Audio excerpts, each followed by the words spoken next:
আমার এক স্নেহের ভাই, উনি বৈষ্ণব, ওনার নাম হচ্ছে তমাল। উনি থাকেন হচ্ছে আমাদের এই খড়দায়। এবং সবথেকে বড় কথা হচ্ছে যে আমার সঙ্গে ওর দীর্ঘদিনের সম্পর্ক। আমি ওদের বাড়িতেও গেছি। আমি যখন চৈতন্য মহাপ্রভু নামক কাজটা করছিলাম নদের নিমাই, তখন ও মহাপ্রভু সম্বন্ধে আমাকে অনেক অনেক ইনফরমেশন দিয়েছিল। I am very much thankful to him. এবং সবথেকে বড় কথা, ওর অনেক জ্ঞান আছে, ও অনেক কিছু জানে। এবং ওর একটা ওই ব্যাপারটা ওর মধ্যে আছে যে ও সবাইকে মানে, সবাইকে সবার সম্বন্ধে জানার চেষ্টা করে। শ্রী শ্রী ঠাকুর অনুকূলচন্দ্র সম্পর্কেও ওর জানার আগ্রহ আছে। সমস্ত কিছু কিন্তু কতটুকু জেনে উঠতে পেরেছি সেটা কিন্তু আমি জানি না। তো ও সেখান থেকে দাঁড়িয়ে কালকে রাতের বেলা ওর মনে হয়েছে আমার লাইভের ও যোগ্য জবাব ও দিতে পারে, এবং সেই কারণে ও একটা লাইভ হয়েছিল কাল রাত 9টার সময়, যার নামও দিয়েছিল জবাব বলে দুটো ঘুষির সিম্বল। তো আমি বলছি যে সেটার পরিপ্রেক্ষিতে আজকে সকালবেলা আমি লাইভটা হলাম। তার কারণ হচ্ছে যে কথাগুলো আমাকে বলেছে তার হয়তো আমি জানি না, যে ইনফরমেশনসগুলো ওর কাছে আছে সেগুলো আমার কাছে নেই। তাই আমি ওকে কিছু প্রশ্ন করতে চাই এখন এই লাইভে এসে, এবং কিছু প্রশ্নগুলোকে আমি রেখে যাব। সেটা ও কিভাবে সেটা তার উত্তর দেবে সেটা আমি জানি না, এবং আমি তামাম সৎসঙ্গের তরফ থেকেই প্রশ্নগুলোকে করছি। কালকে ওর লাইভটা দেখে আমার খুব ভালো লেগেছে। সেই লাইফটা থেকে এখন ওদের সম্প্রদায় কী কী ক্রাইসিসের মধ্যে দিয়ে চলছে সেটাও ও বর্ণনা করেছে, সেটাও ও বলেছে।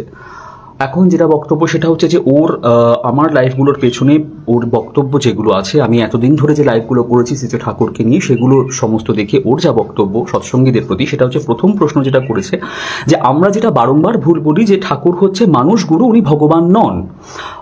এবং ও বলেছে যে সৎসঙ্গীদের কাছে আমার একটাই অনুরোধ, তোমরা ভগবানকে ভগবান বলতে শেখো। তোমরা কেন একজন মানুষ গুরুকে ভগবান বানাও? তোমরা গাছকে গাছ বলো, মানুষকে মানুষ বলো, আলমারিকে আলমারি বলো, এরকম বলেছে যে আমরা নাকি অশিক্ষিত মূর্খ সম্প্রদায়, যে কারণে আমরা একজন মানুষ গুরুকে, শ্রী ঠাকুর অনুকূলচন্দ্র একজন মানুষ গুরু ছিলেন, তাকে অযথা আমরা ভগবান বানানোর চেষ্টা করি। এটা ও নিজে লাইভে এসে একথা বলেছে যে তোমাদের জ্ঞান হোক, তোমাদের চৈতন্য হোক, তোমরা উনাকে ভগবান বলো না, মানুষ গুরু বলো যাই বলো, তোমরা তাকে ভগবান বলো না। এই একটা ওর প্রশ্ন। আর একটা প্রশ্ন ও যেটা করেছে যে সেটা হচ্ছে যে একজন আমাদের ঋত্বিক মহোদয়, উনি একটা সৎসঙ্গে আলোচনা করেছিলেন যে শ্রী ঠাকুর অনুকূলচন্দ্র সমস্ত দেবদেবী সৃষ্টি করেছে, এবং সেটা প্রচণ্ড ট্রোল হয়েছিল, তাকে আজে বাজে কথা শুনতে হয়েছিল। সেই প্রসঙ্গে প্রশ্ন করেছে ওর দিক থেকে, সে প্রশ্নটা করেছে 100 বার। এই পয়েন্টগুলো আমার মাথাতে ছিল না, আসলে এত রকম কথা বলতে গেলে এগুলো মাথাতে থাকে না। তোমাকে আমি অজস্র ধন্যবাদ জ্ঞাপন করছি, তুমি এই প্রসঙ্গগুলো আবার নতুন করে উত্থাপন করেছো বলে অজস্র ধন্যবাদ। আচ্ছা, দ্বিতীয়ত কথা হচ্ছে ওদের একটা প্রশ্ন হচ্ছে যে শ্রী ঠাকুর অনুকূলচন্দ্র যদি সত্যি ভগবানের সাকার মূর্তি হবে, তাহলে উনি বয়োবৃদ্ধ হয়েছিলেন কেন? বার্ধক্য ভগবানের জীবনে আসে না, এটা হচ্ছে ওদের বক্তব্য। বার্ধক্য ভগবানের জীবনে আসে না, যেহেতু শ্রী ঠাকুর অনুকূলচন্দ্র বৃদ্ধ হয়েছিলেন তাই উনি ভগবান নয়, এটা আমাদেরকে স্বীকার করতে হবে। ও তারপর আরেকটা পয়েন্ট উত্থাপন করেছে, সৎসঙ্গীরা কোনো দেবদেবীর পূজা করে না, সৎসঙ্গীরা কোনো দেবদেবীর পূজা করে না, সৎসঙ্গে কোনো দেবদেবীর পূজা হয় না, এটা ওর বক্তব্য। আচ্ছা, ওদের সম্প্রদায় থেকে মাঝে মাঝে প্রশ্ন ওঠে যে শ্রী শ্রী ঠাকুর অনুকূলচন্দ্র ভগবান কি করে হয়? তার তো দাড়ি গোপ গজিয়েছিল, ভগবানদের নাকি দাড়ি গোপ গজাতে নেই, এটা ওদের বক্তব্য। আচ্ছা, ও আরেকটা কথা বলেছে, সেটা হচ্ছে যে ভীষ্ম পিতামহ যে শ্রীমদ্ ভাগবতের 759 পাতাতে যে অনুকূল শব্দটা ব্যবহার করেছে, ওর বক্তব্য যে শ্রীমদ্ ভাগবতে বা অন্য কোনো গ্রন্থে তমাল এই শব্দটা বহুবার ব্যবহৃত হয়েছে। তার মানে কি এই যে এই তমালই সেই তমাল, আমি তমাল মানুষ, তাই বলে কি আমি ভগবান তমাল? তাই ওর যেটা বক্তব্য যে শ্রীমদ্ ভাগবতে অনুকূল শব্দটা যে ব্যবহার করা হয়েছে সেটা শ্রী ঠাকুর অনুকূলচন্দ্রের হিসাবে ব্যবহার করা হয়নি। এখন আমার যেটা ওকে প্রশ্ন সেটা হচ্ছে, অবশ্যই সৎসঙ্গীরা হয়তো মূর্খ, সৎসঙ্গীরা ডেফিনেটলি মূর্খ, সৎসঙ্গীরা অশিক্ষিত সম্প্রদায়। আমি তো তোমাকে বারবার বলছি সৎসঙ্গীরা অশিক্ষিত সম্প্রদায়। তুমি তোমার জ্ঞানের আলোকে এবার কিন্তু দেশে 10 কোটি সৎসঙ্গী আলোকিত করবে। কিভাবে আলোকিত করবে সেটা কিন্তু তমাল আমি জানি না। তুমি যেহেতু তোমাদের সম্প্রদায় থেকে দাঁড়িয়েছো, আমি তাই, এবং এই প্রশ্নগুলো তুমি কালকে লাইভে এসে করেছো একজন সৎসঙ্গীদের বা সৎসঙ্গীকে, তাই আমি আমার তরফ থেকে তোমাকে এইগুলো বললাম, এবং এবার আমাকে জানাতে হবে কথাগুলো কি। প্রথম কথা হচ্ছে যে শ্রী শ্রী ঠাকুরের একটি বাণী আছে যে পুরুষোত্তম আসেন যখন সব গুরুরই সার্থকতা, তাকে ধরলে আসে নাকো গুরুত্যাগের ঘৃণ্য কথা। আবার শোনো, পুরুষোত্তম আসেন যখন সব গুরুর সার্থকতা, তাকে ধরলে আসে নাকো গুরুত্যাগের ঘৃণ্য কথা। শ্রী শ্রী ঠাকুর অনুকূলচন্দ্রের একটি বাণী আছে। এখন আমার যেটা বক্তব্য সেটা হচ্ছে যে ভগবান যখন তার নরবিগ্রহ ধারণ করে আসে, তখন তার নামের আগে পুরুষোত্তম বসানো হয়। বোঝানোর জন্য যে ইনি ভগবানের সাক্ষাৎ স্বরূপ। সেই কারণে শ্রীরামচন্দ্রের নামের আগে আমরা মর্যাদা পুরুষোত্তম বসাই, মানুষকে বোঝানোর জন্য যে উনি ভগবানের সাক্ষাৎ নরবিগ্রহ। সেই কারণে শ্রীকৃষ্ণের নামের আগে লীলা পুরুষোত্তম বসানো হয়, যে কারণে মানুষকে বোঝানোর জন্য যে উনি ভগবানের সাক্ষাৎ নরবিগ্রহ। সেই কারণে প্রেম পুরুষোত্তম বসানো হয় আমাদের চৈতন্য মহাপ্রভুর নামের আগে, যেটা দিয়ে আমরা প্রমাণ করতে পারি বা আমরা বলতে পারি যে চৈতন্য মহাপ্রভু ছিলেন ভগবানের সাকার বিগ্রহ। শ্রী শ্রী ঠাকুর অনুকূল চন্দ্রের নামের আগে যুগ পুরুষোত্তম বসানো হয়, এবং সেটা বিশ্ব হিন্দু পরিষদ থেকে শুরু করে, সেটা শ্রীমদ্ ভাগবত থেকে শুরু করে, তার সব জায়গাতে তার তথ্যাদি প্রমাণ আছে, যে আমি গতকাল দিয়েছি। সীতারাম ওঙ্কারনাথ শাস্ত্রী উনি বলে গেছেন যে উনিই হলেন ভগবানের নবলীলা বিগ্রহ। এবং সব থেকে বড় কথা সেটা হচ্ছে যে তাহলে তোমাকে এবার প্রমাণ করতে হবে যে এরা ভুল। সেটা তুমি কিভাবে শ্রী শ্রী ঠাকুরের নামের আগে থেকে যুগ পুরুষোত্তম এই উপাধি বা এই ট্যাগ তুমি সরাবে, সেটা তোমাকে এবার তোমার ওপর ভাই নির্ভর করছে। দেশের সৎসঙ্গী 100 বছর ধরে, হয়তো সৎসঙ্গ আজ থেকে প্রতিষ্ঠা হয়েছে 105-6 বছর আগে, শ্রী ঠাকুর 136 বছর আগে পৃথিবীতে এসেছিলেন। 105-6 বছর ধরে দেশের 10 কোটি সৎসঙ্গী যেভাবে বৃদ্ধিপ্রাপ্ত হচ্ছে, তাতে আমরা তাকে যুগ পুরুষোত্তম হিসাবে বন্দনা করি। এবং সমস্ত অন্যান্য জায়গা থেকে, যেমন ভারত সেবাশ্রম, যেমন আমাদের বিশ্ব হিন্দু পরিষদ বলো বা অন্যান্য সংগঠন থেকে যেভাবে যে সমস্ত ধর্মগুরুরা বা যারা তাকে পুরুষোত্তম হিসাবে বর্ণনা করেছে, সৎসঙ্গের ইতিহাসে তাকে যে যুগ পুরুষোত্তম হিসাবে বলা আছে, সেই পুরুষোত্তম ট্যাগ এবার তোমাকে কিন্তু নিজ দায়িত্বে ঠাকুরের আগে থেকে সরাতে হবে। 10 কোটি সৎসঙ্গী বন্দে পুরুষোত্তমম বলে যুগ যুগ ধরে ঠাকুরকে বন্দনা করে আসছে। তাদের এই 10 কোটি সৎসঙ্গীর মুখের থেকে বন্দে পুরুষোত্তম এই ধ্বনি তোমাকে কিন্তু সরাতে হবে। তাহলে আমরা কিন্তু স্বীকার করে নেব শ্রী শ্রী ঠাকুর অনুকূল চন্দ্র উনি মানব গুরু ছিলেন, উনি কিন্তু ভগবান ছিলেন না। এটা সৎসঙ্গীদের অপরাধ হয়ে গেছে, আমি নিজে দাঁড়িয়ে থেকে সেটা স্বীকার করব। তুমি কিভাবে এবার ঠাকুরের নামের আগে থেকে যুগ পুরুষোত্তম এই ট্যাগটা সরাবে, সেটা কিন্তু এবার তোমাকে বিচার করতে হবে। তোমাকে কিন্তু এই কাজগুলো করতে হবে, কেমন? আর না হলে তোমাকে স্বীকার করতে হবে যে এরা কেউই পুরুষোত্তম, মানে এরা কেউই ভগবানের সাকার বিগ্রহ ছিল না। কিভাবে সেটাই বা তুমি প্রমাণ করবে, সেটা কিন্তু একান্ত তোমার উপর নির্ভর করছে। দ্বিতীয়ত কথা হচ্ছে যে দেবদেবীর সৃষ্টি। একজন আমাদের ঋত্বিক মহোদয় এক প্রেস কনফারেন্সে দাঁড়িয়ে বলেছিলেন যে শ্রী ঠাকুর অনুকূল চন্দ্র সমস্ত দেবদেবীর সৃষ্টি করিয়াছিল, যেটা নিয়ে প্রচন্ড ট্রোল, তাকে আজে বাজে কথা বলা হয়েছিল, তাকে হাসির খোরাক করা হয়েছিল।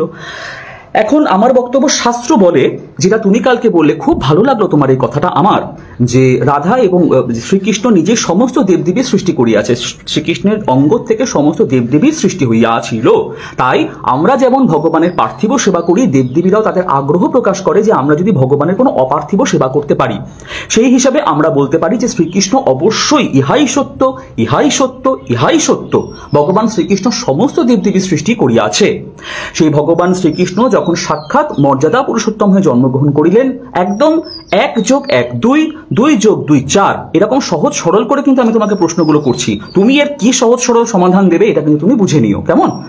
তো আমি যখন ভগবান শ্রীকৃষ্ণ উনি যখন মর্যাদা পুরুষোত্তম হয়ে জন্মগ্রহণ করলেন, ওনার নামের আগে যখন পুরুষোত্তম এই ট্যাগ লাগানো হলো, মানে উনি ভগবানের সাক্ষাৎ বিগ্রহ, তাহলে আমরা বলতে পারি যে মর্যাদা পুরুষোত্তম সমস্ত ভগবানের সৃষ্টি করিয়াছে, সমস্ত দেবদেবীর সৃষ্টি মর্যাদা পুরুষোত্তম করিয়াছে। একদম সত্য কথা। এরপর শ্রীকৃষ্ণ যখন নিজে অবতার গ্রহণ করলেন, উনি নিজে অবতার গ্রহণ করলেন যখন ওনার নাম হলো লীলা পুরুষোত্তম, তাহলে আমরা বলতেই পারি যে ভগবান যখন সাকার বিগ্রহে জন্মগ্রহণ করেছে, তখন ভগবান শ্রীকৃষ্ণ নিজেই সমস্ত দেবদেবীর সৃষ্টি করিয়াছে। খুব ভালো কথা। তাহলে ভগবান সেই যখন সাকার বিগ্রহ তার কিছুদিন পর আবার যখন গ্রহণ করলেন প্রেম পুরুষোত্তম রূপে, তা আমরা বলতে পারি চৈতন্য মহাপ্রভুর সমস্ত দেবদেবীর সৃষ্টি করিয়াছে। অবশ্যই ইহা সত্য। তাহলে এবার তোমাকে প্রমাণ করতে হবে সেই ভদ্রলোক কোথায় ভুল বলেছিল যে যুগ পুরুষোত্তম শ্রী ঠাকুর অনুকূল চন্দ্র ভগবান যখন আবার জন্মগ্রহণ করলেন এই পৃথিবীতে, যেটা আমরা বলি পুরুষোত্তম, তার আমি বারবার বলছি পুরুষোত্তম পুরুষোত্তম পুরুষোত্তম, এই পুরুষোত্তম যখন সবাই স্বীকৃতি দিল যে হ্যাঁ ইনি পুরুষোত্তম, যুগ পুরুষোত্তম শ্রী ঠাকুর অনুকূল চন্দ্র, সেটা গুগল থেকে শুরু করে বিশ্ব হিন্দু পরিষদ সবাই সেই মান্যতা তাকে দিয়েছে। সেখান থেকে দাঁড়িয়ে সেই ভদ্রলোক যে কথাটি বলেছিলেন যে শ্রী ঠাকুর অনুকূল চন্দ্রই, তাহলে উনি যদি পুরুষোত্তম হন, তাহলে উনি সমস্ত দেবদেবীর সৃষ্টি করিয়াছেন। ওনার এই তথ্যে কোথায় ভুল, সেটা তোমাকে কিন্তু এবার প্রমাণ করতে হবে।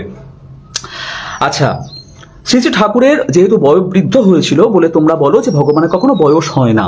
একদম সত্যি কথা। কি জানি, হয়তো ভগবান প্রকৃতি বিরুদ্ধ কাজ করতে ভালোবাসে, ভগবানের বয়স হয় না। তোমাকে আজকে তাহলে আমি ইনফরমেশন দিই, এবং এই কোনো ইনফরমেশন কিন্তু আমি আমার বুদ্ধি দিয়ে বানাইনি, এগুলো রিসার্চ করে গুগলে রাখা হয়েছে। কারণ গুগলে যে তথ্যগুলো পাওয়া যায় তার প্রত্যেকটা রিসার্চ করে ঢোকানো হয়েছে, প্রত্যেকটা তথ্য রিসার্চ করে ঢোকানো হয়েছে। ওখানে বড় বড় সায়েন্টিস্টরা বসে থাকে, বড় বড় মানুষজন বসে থাকে, যারা সমস্ত তথ্য প্রমাণের ভিত্তিতে সেখানে সেগুলো ঢোকায়। কারণ আমার ব্যক্তিগত কোনো সৎসঙ্গীর ব্যক্তিগত কিচ্ছু নেই ভাই। প্রথম কথা, শ্রী শ্রী ঠাকুর অনুকূল চন্দ্র জন্মগ্রহণ করেছিলেন 1888 খ্রিস্টাব্দে। উনি উনার মানবলীলা সংবরণ করেছিলেন 1969 খ্রিস্টাব্দে। অর্থাৎ শ্রী শ্রী ঠাকুর অনুকূল চন্দ্র 81 বছর এই পৃথিবীতে মানব দেহ ধরে ছিলেন। তখনকার দিনে মানুষের গড় আয়ু হতো 70 বছর। 2021 সালে একটি সার্ভেতে দেখা গেছে মানুষের গড় আয়ু তখন হতো, এখন মানুষের গড় আয়ু হচ্ছে 68 বছর। আজ থেকে 136 বছর আগে সেটা আর 2-3 বছর বেশি হবে, অর্থাৎ 70-72 বছর হবে তখনকার দিনের মানুষের গড় আয়ু। কারণ যত দিন যাচ্ছে মানুষের গড় আয়ু আস্তে আস্তে কমছে, এটা সায়েন্স বলছে। সায়েন্স, আমি যে সমস্ত কথাগুলো বলছি তার প্রত্যেকটা কিন্তু সায়েন্স মেনে কথাগুলো বলছি, এটা কিন্তু তুমি মাথায় রেখো। তো শ্রী শ্রী ঠাকুর অনুকূল চন্দ্রের সময় গড় আয়ু যদি 70 ধরি আমি, তাহলে শ্রী শ্রী ঠাকুর অনুকূল চন্দ্র 81 বছর অবধি উনি দেহ ধারণ করেছিলেন। অর্থাৎ গড় আয়ুর পর থেকে উনি আরো 11 বা 12 বছর উনি উনার দেহে ছিলেন। তাই ওনার মধ্যে বয়োবৃদ্ধ যে ব্যাপারটা সেটা ওনার মধ্যে এসেছিল। চৈতন্য মহাপ্রভু যখন এই পৃথিবীতে জন্মগ্রহণ করেছিলেন তখন মানুষের গড় আয়ু ছিল 100 বছর। ভালো করে শোনো ভাই কথাটা, এটা কিন্তু আমি বলছি না, সায়েন্স বলছে, গুগল বলছে, রিসার্চ বলছে। চৈতন্য মহাপ্রভু যখন এই পৃথিবীতে জন্মগ্রহণ করিয়াছিলেন তখন মানুষের গড় আয়ু হতো 100 বছর। সেখান থেকে চৈতন্য মহাপ্রভু ওনার দেহে ছিলেন মাত্র 48 বছর। চৈতন্য মহাপ্রভু মাত্র 48 বছর দেহে ছিলেন। তোমাকে এবার প্রমাণ করতে হবে যে চৈতন্য মহাপ্রভু যদি গড় আয়ু অতিক্রম করে, অর্থাৎ তখনকার দিনে মানুষের যা গড় আয়ু হতো 100 বছর, সেটা অতিক্রম করে উনি আরো 10-20 বছর বেঁচেছিলেন, তা সত্ত্বেও উনার জীবনে বার্ধক্যতা আসেনি। এটা কিন্তু এবার তোমাকে প্রমাণ করতে হবে যে উনি যদি বেঁচে থাকতেন তাহলে উনি বয়োবৃদ্ধ হতেন না। কিভাবে প্রমাণ করবে আমি কিন্তু ভাই জানি না। আচ্ছা, এবার আসি ভগবান শ্রীকৃষ্ণের কথায়। রিসার্চ করে পাওয়া গেছে, গুগল বলছে এবং সমস্ত সায়েন্টিস্টদের রিসার্চ করে পাওয়া গেছে, দাপর যুগে মানুষের গড় আয়ু হতো 150 বছর। দাপর যুগে মানুষের গড় আয়ু হতো 150 বছর, যেখানে শ্রীকৃষ্ণ উনার মানব দেহে ছিলেন 125 বছর, মাত্র 125 বছর। অর্থাৎ গড় আয়ু থেকে উনার আয়ু ছিল 25 বছর কম। রিসার্চ বলছে, গুগল বলছে, উনি 90 বছর বয়সে কুরুক্ষেত্র যুদ্ধ করেছিলেন। 36 বছর বয়সে উনি ওনার দেহলীলা সংবরণ করে উনি বৈকুণ্ঠে উনি গমন করেন।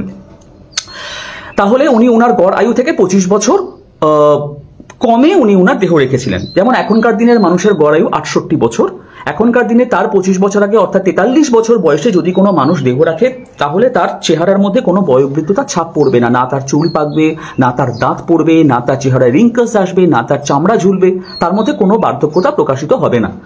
তোমাকে এবার প্রমাণ করতে হবে যে শ্রীকৃষ্ণ যদি 150 বছর অর্থাৎ গড় আয়ু অতিক্রম করেও যদি আরো 20-25 বছর বেঁচে যেতেন তাহলে ওনার মধ্যে বয়োবৃদ্ধের কোনো ছাপ আসতো না।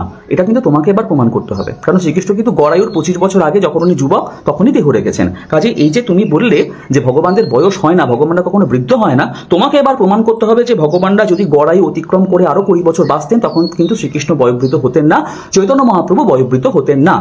এইটা উইথ সায়েন্টিফিক রিজন তোমায় কিন্তু আমাকে বোঝাতে হবে, কারণ আমি তোমাকে আগের দিন বলছি ধর্ম দাঁড়িয়ে থাকে সায়েন্সের উপরে। কিভাবে তুমি এর উত্তর দেবে আমি কিন্তু জানি না। এরপর তুমি বলেছো সৎসঙ্গীরা কোনো দেবদেবীর পূজা করে না। ঠিক আছে, নিশ্চয়ই তোমার কাছে কোনো ইনফরমেশন আছে। আমি অ্যাজ এ সৎসঙ্গী বলছি, আমার বাড়িতে কিন্তু ষোড়শ উপাচার করে কালী পূজা হয়। আমার বাড়িতে কিন্তু পুরীর সমস্ত নিয়ম মেনে, অধরপানা থেকে শুরু করে হেরা পঞ্চমীর সমস্ত নিয়ম মেনে আমার বাড়িতে কিন্তু রথযাত্রা হয়। আমার বাড়িতে যে চৈতন্য মহাপ্রভু এবং নিত্যানন্দ মহাপ্রভু শ্রী বিগ্রহ আছে সেটা কিন্তু ধামেশ্বর মন্দির থেকে প্রাণ প্রতিষ্ঠা করানো। এবং পুরীর যে হরিহর পাণ্ডা সে নিজে দাঁড়িয়ে থেকে, আমি নাম করে করে বলছি, পুরীর যে হরিহর পাণ্ডা সে নিচে দাঁড়িয়ে থেকে আমাকে জগন্নাথ, বলরাম এবং সুভদ্রার শ্রী বিগ্রহের সঙ্গে করে শ্রী বিগ্রহের সামনে রেখে আমার ঠাকুরের প্রাণ প্রতিষ্ঠা করা হয়েছে। কাজেই তোমাকে এবার প্রমাণ করতে হবে যে এরা কেউ দেবদেবী নয়, না হলে আমি সৎসঙ্গী নই।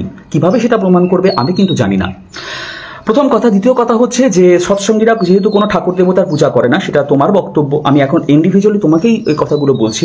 দেওঘরে আমাদের আচার্যদেবের সান্নিধ্যে বহু বছর ধরে দুর্গাপুজো হয়ে আসছে। দেওঘরে আমাদের আচার্যদেবের অনুপ্রেরণায় এবং ওনার তত্ত্বাবধানে বহু বছর ধরে দুর্গা পূজা হয়ে আসছে দেওঘরে। প্রত্যেকটা সৎসঙ্গী মা লক্ষ্মী পূজা করে, প্রতিটা সৎসঙ্গী মা সরস্বতী পূজা করে। দেওঘরে নিজে শ্রী ঠাকুরের আমাদের যে বাড়ি আছে সেখানে লক্ষ্মী পূজা এবং সরস্বতী পূজা করা হয়। শ্রী শ্রী ঠাকুর অনুকূল চন্দ্র নিজেই মা সরস্বতীর অঞ্জলি দিতেন, তার উইথ ফটোগ্রাফস আছে। তোমাকে এবার প্রমাণ করতে হবে যে সৎসঙ্গীরা যে দুর্গা পুজো করে, লক্ষ্মী পুজো করে, কালী পুজো, সরস্বতী পূজা করে, এরা কোনো দেবী নয়। অথবা তোমাকে প্রমাণ করতে হবে যে আমি যে সংগঠনের কথা বললাম বা যে মানুষগুলোর কথা বললাম এরা সৎসঙ্গী নয়। তুমি কিভাবে প্রমাণ করবে সেটা কিন্তু একান্ত এবার তোমার ব্যক্তিগত ব্যাপার। তারপরে তুমি প্রশ্নটা করেছো, তুমি যে কথাটা বলেছো অনুকূল, শাস্ত্রে শ্রীমদ্ ভাগবতে যে অনুকূল কথাটা বলা আছে তুমি বলেছো সেটা এই অনুকূল নাও হতে পারে, সেটা অন্য কোনো অনুকূল হতে পারে। আজ থেকে 7000 বছর আগে পিতামহ ভীষ্ম শ্রীমদ্ ভাগবতে অনুকূল শব্দটা ব্যবহার করেছে। 7000 বছর পর এই পৃথিবীতে এমন যদি কোনো কারুর ও কোনো অস্তিত্বে জন্মগ্রহণ করে থাকে যাকে দেশের 10 কোটি মানুষ ভগবান বলে মানে এবং যার নাম মিলে যায়, যার নাম অনুকূল, সেটা হচ্ছে একমাত্র আমাদের শ্রী ঠাকুর অনুকূল চন্দ্র। তোমার বক্তব্য অনুযায়ী উনি নন। 7000 বছর আগে শ্রীমদ্ ভাগবতে যে অনুকূলের নাম বলা হয়ে গেছে সেই অনুকূল এখন কোথায় কি অবস্থায় আছে, তিনি কবে এই পৃথিবীতে অবতরণ করবেন সেটা কিন্তু তোমাকে উইথ তথ্য উইথ প্রমাণ এবার সৎসঙ্গীদের প্রমাণ দিতে হবে। তুমি কিভাবে সৎসঙ্গীদের প্রমাণ দেবে যে সেই অনুকূল এখন কোন লোকে আছে এবং সেই অনুকূল কবে অবতরণ করবে? 7000 বছর কিন্তু হয়ে গেছে ভাই, 7000 বছর হয়ে গেছে। ওই অনুকূল কবে এই পৃথিবীতে জন্মগ্রহণ করবে, সেই অনুকূল ভগবান কবে এই পৃথিবীতে আসবে সেটা কিন্তু এবার তোমাকে প্রমাণ করতে হবে। কিভাবে তুমি প্রমাণ করবে সেটা কিন্তু জানি না।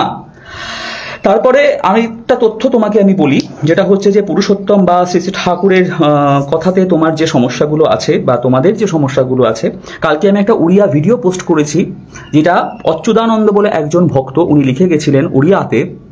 উনি ওনার 600 বছর আগে লিখেছেন, মানে ধরা যেতে পারে ঠাকুরের জন্মের 500 বছর আগে এই কীর্তনটি লেখা হয়েছিল, যেখানে আমি কালকে ফেসবুকে ছেড়েছি এই উড়িয়া কীর্তনটা, যেখানে উনি বলছেন যে ভগবান সাক্ষাৎ নরবিগ্রহ ধারণ করে যখন অনুকূল রূপে আসবে উনি একটি সংগঠন করবেন যার নাম হবে সৎসঙ্গ, এবং সেখানে দেশ বিদেশের নানা রকম ভক্ত এসে তার সান্নিধ্যে আসবে। আমি অর্থাৎ এই অচ্যুতানন্দ তখন আকাশ পথে সেই লীলা দেখব আর জীবন ধন্য করব। তোমাকে কিন্তু এখন এই অচ্যুতানন্দকে ডেকে জিজ্ঞেস করতে হবে যে অনুকূল ঠাকুরের জন্মের 500 বছর আগে উনি কেন তাকে নরবিগ্রহ, এবং উনি জেনে গেলেন কি করে যে উনি আসবেন, এবং উনি এই তথ্যগুলো কেন দিয়ে গেলেন, এবং উনি জানলেন কি করে যে অনুকূল ঠাকুর আসবে এবং উনি ভগবানের সাক্ষাৎ নরবিগ্রহ হবে। শ্রী শ্রী ঠাকুর অনুকূল চন্দ্রকে যারা ভগবানের সাক্ষাৎ বিগ্রহ বলে ঘোষণা করেছিল, সেটা বিশ্ব হিন্দু পরিষদ থেকে শুরু করে, সেটা সীতানাথ ওঙ্কারনাথ বাবা থেকে শুরু করে, সেটা অচ্যুতানন্দ থেকে শুরু করে, সেটা ধ্যানেশ চন্দ্র নারায়ণ থেকে শুরু করে, যারা তথ্য প্রমাণ আদি সহ তাকে পুরুষোত্তম বলে বন্দনা করে গেছেন, যে বন্দনার ভিত্তিতে বা যে পুরুষমের ভিত্তিতে আমরা সৎসঙ্গীরা তাকে ভগবানের সাক্ষাৎ বিগ্রহ বলে মনে করি। আমরা মনে করি সে কোনো মানুষ গুরু নয়, সে ভগবানের সাক্ষাৎ বিগ্রহ। তোমাকে এবার এদের প্রত্যেকের তথ্য প্রমাণ আদি সংগ্রহ করে সৎসঙ্গীকে প্রমাণ দিতে হবে যে এরা কিন্তু ভুল কথা বলে গেছে, তোমরা ভুল পথে চলছো। শ্রী ঠাকুর অনুকূল চন্দ্র একজন মানব গুরু ছিলেন, উনি ভগবান ছিলেন না। কিভাবে তুমি এই প্রমাণগুলো দেবে ভাই আমি কিন্তু জানি না, কিন্তু তোমাকে দেশের 10 কোটি সৎসঙ্গের মুখ থেকে বন্দে পুরুষোত্তম ধ্বনিটাকে চিরতরে মুছে দিতে হবে। তোমাকে সৎসঙ্গের ইতিহাস থেকে এবং যে সমস্ত বড় বড় মনীষীগণ, বড় বড় মানুষজন যারা যুগ পুরুষোত্তম হিসেবে তাকে বন্দনা করে গেছে, সেই সমস্ত ইতিহাস থেকে যুগ পুরুষোত্তম নামটা মুছিয়ে দিয়ে শুধুমাত্র অনুকূল ঠাকুর নামটা তোমাকে এবার নিজে দায়িত্বে কিন্তু ভাই বসাতে হবে। ভাই তমাল তুমি কি করে করবে আমি কিন্তু ভাই জানি না, কিন্তু যেহেতু তুমি কালকে লাইভে এসে সৎসঙ্গীদের বিরুদ্ধে এই পয়েন্টগুলো বলেছো এবং আমি তোমার পুরো লাইভটা শুনেছি, তাই সেই পয়েন্টগুলোর ভিত্তিতে এই প্রশ্নগুলো আমি করলাম। তোমাকে এখন কিন্তু এগুলোর জবাব দিতে হবে এবং আমি চাই আমার এই লাইভটি যত দ্রুত সম্ভব তোমার অবধি পৌঁছে যাক। কিভাবে পৌঁছাবে আমি সেটা বলতে পারবো না, সেটা সৎসঙ্গী গুরু ভাইদের উপর দায়িত্ব। এবং ভবিষ্যতে এই ধরনের অবান্তর প্রশ্ন যদি কখনো করা হয় তোমরা কিন্তু উত্তরগুলো রেখো। তুমি হয়তো আরেকটা পয়েন্ট খাড়া করতে পারো, আমি যেহেতু তোমাদের সাথে খুব ভালোভাবে মেলামেশা করেছিলাম একটা সময়, তোমরা বলো ভগবানের চুলদাড়ি গোপ ওঠে না। তোমরা বলো ভগবানের নাকি চুল দাড়ি গোপ এগুলো ওঠে না। লিঙ্গ পুরাণের একটি বিশিষ্ট অধ্যায়, সেই কাগজটা এখন আমার কাছে নেই, আমি লাইভে নিয়ে বসতে ভুলে গেছি কাগজটা, তোমরা খোঁজ করবে বা একটু পরে আমি ফেসবুকে পোস্ট করব। লিঙ্গ পুরাণের একটি বিশিষ্ট অধ্যায় বলা আছে শ্রীকৃষ্ণর দাড়ি ছিল, শ্রীকৃষ্ণ চুলে জটা রেখেছিলেন যখন উনি শিবের তপস্যা করিতেছিলেন। তাহলে এবার তোমাকে প্রমাণ করতে হবে যে শ্রীকৃষ্ণর দাড়ি গোপ এবং শ্রীকৃষ্ণর চুল গজাতো না। লিঙ্গ পুরাণ মিথ্যা কথা বলছে, এরকম আদৌ কোনো ঘটনা ঘটেনি। এবার কিন্তু তোমাকে সেগুলো প্রমাণ করিতে হইবে।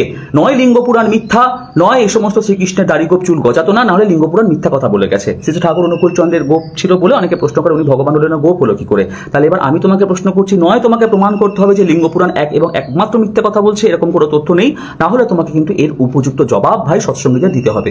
দেশের 10 কোটি সৎসঙ্গী তোমার মুখাপেক্ষী, তোমার মুখের দিকে তাকিয়ে দাঁড়িয়ে আছে। আমি প্রার্থনা করি তুমি নিশ্চয়ই এই কাজগুলো সফলতার সাথে সম্পূর্ণ করতে পারবে। তোমার মঙ্গলের জন্য আমি পরমপিতার চরণে প্রার্থনা করি। জয় গুরু। আজকে লাইভ আমি এখানে শেষ করছি, তার কারণ হচ্ছে আমাকে একটি বিশিষ্ট কাজে বেরোতে হবে কিছুক্ষণ পর, আমার কিছু প্রিপারেশন আছে। কালকে লাইভটা দেখেই মনে হলো যে পয়েন্টগুলো আমি অবশ্য ভুলে যাই, তাই পয়েন্টগুলো মাথায় থাকতে থাকতে আমি যেন সেগুলো বলে দিই, সেই কারণে আমি এই কথাগুলো ভাই তোমাকে রেখে গেলাম। আমি আশা করি তুমি নিশ্চয়ই তোমার জায়গায় সফল হতে পারবে। তুমি নিশ্চয়ই আমাদের শ্রী ঠাকুর অনুকূল চন্দ্রের নামের আগের থেকে যুগ পুরুষোত্তম এই ট্যাগটা সরাতে পারবে। তুমি নিশ্চয়ই প্রমাণ করতে পারবে চৈতন্য মহাপ্রভু গড় আয়ু যদি 175 বছর হতো তাহলে উনি বৃদ্ধ হতেন না। তুমি নিশ্চয়ই এগুলো প্রমাণ করতে পারবে উইথ সায়েন্টিফিক রিজন এবং উইথ ডকুমেন্ট। আমি প্রথমেই বলছি, আমি যতগুলো লাইভে এসেছি প্রত্যেকটাতে with document, with photograph, with scientific proof, যা যা লাগে সে সমস্ত যুক্তি তথ্য দিয়ে আমি এই কথাগুলো বলেছি। তুমি যদি এখন বলো অমুক শাস্ত্রে লেখা আছে, তমুক ভাগবতে লেখা আছে, তমুক চণ্ডীতে লেখা আছে, আমি কিন্তু ভাই ওই সমস্ত বিশ্বাস করব না। তোমাকে এবার সায়েন্টিস্টদের দেখে প্রমাণ করাতে হবে যে শ্রীকৃষ্ণ যদি 175 বছর অব্দি বাঁচতেন তাহলে উনি বয়োবৃদ্ধ হতেন না। কিভাবে তুমি কোন বিজ্ঞানীকে ডেকে প্রমাণ করবে সেটা কিন্তু ভাই তোমার দায়িত্ব। আমি তোমাকে গুরু দায়িত্ব সঁপে গেলাম, তুমি এর কি কি বিনিয়োগ করবে সেটা করবে, অর এলস তুমি কিভাবে এইগুলোর যুক্তি খণ্ডন করবে সেটা তুমি নিজের দায়িত্বে করে নিও। আমি দেশের 10 কোটি সৎসঙ্গী হিসেবে তোমাকে এই প্রশ্নগুলো করলাম। ভালো থেকো। জয় গুরু। বন্দে পুরুষোত্তমম।